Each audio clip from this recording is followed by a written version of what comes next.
morning, everyone. My name is Stephanie. My name is Jamil. I'm Kathy. And I'm Nerys. And today we're going to show you how to cook a Malaysian dish called beef rendang. So the first step in making the beef rendang is to make the paste. So what we'll need is ginger, onion, chilies, garlic, lemongrass, and turmeric. So we'll put all the ingredients all together in the blender. The traditional way of doing this is using a mortar and pestle, and they will just. This spice mix is called pemasa.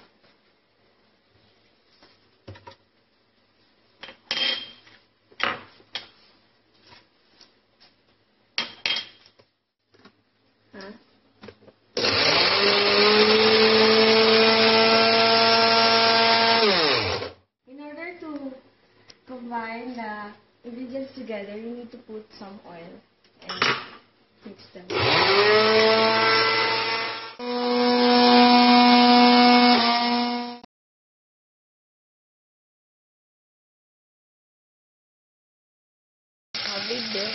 Sear the beef until brown. Did you know that beef rendang is usually cooked for special occasions such as childbirth, marriage, and Idul Fitr? The main ingredients of rendang symbolizes the society of the Malaysian people. The chilies or ladots, they symbolize the priests. The coconut or the karambia symbolizes the teachers, the poets, and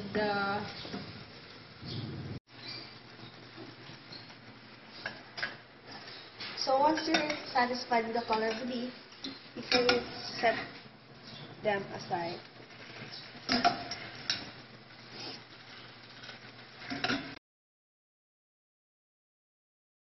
So in the same pan where we cook our beef, we will saute the lemongrass and ginger.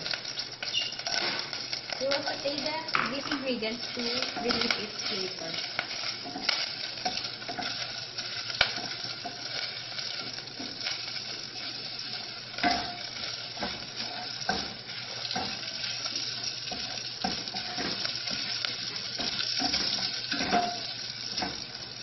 When you can already smell that the flavor is released, you can now put in the paste that you made earlier.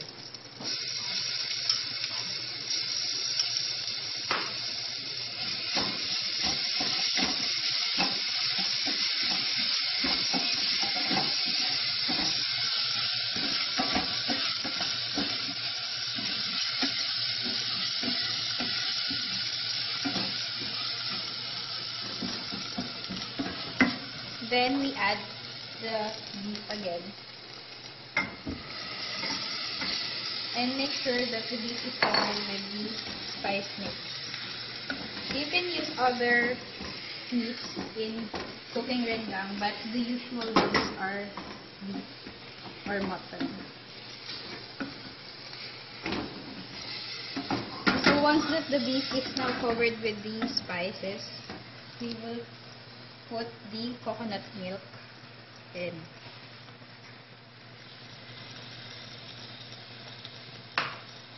Beef rendang is a slow cooked dish, and the sauce must be reduced. Its shelf life is up to 4 weeks.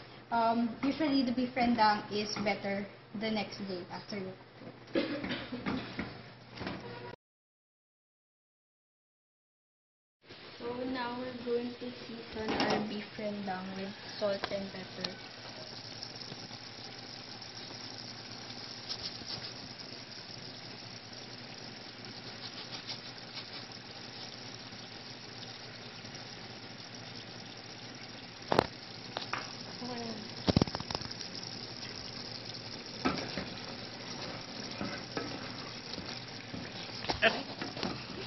Yeah. Wait, wala ka na yun. Konti. Tapon ko tapos. We're going to cover it for a few minutes until the sauce is fully reduced. So this is the finished product of our beef rendang.